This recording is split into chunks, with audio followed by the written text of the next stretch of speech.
Nakaranas na ba kayo ng biglang tibok ng puso or heart palpitation, irregular heartbeat, pounding, fluttering, ang bilis ng tibok ng puso? Pwede ito dahil sobrang stress nyo.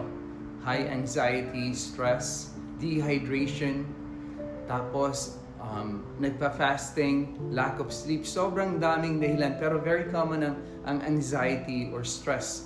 Paano ba natin matatanggal ang heart palpitation? So gawin lang itong inhale and then coughing. Alright? Inhalation, inhale for 5 seconds. Hold it. And then inhale. Bakit? Kasi na-stimulate niya ang vagus nerve. Pag na-stimulate ang vagus nerve, mati-trigger ang parasympathetic nervous system, matatanggal ang palpitations. Number 2, do the massage, this acupressure.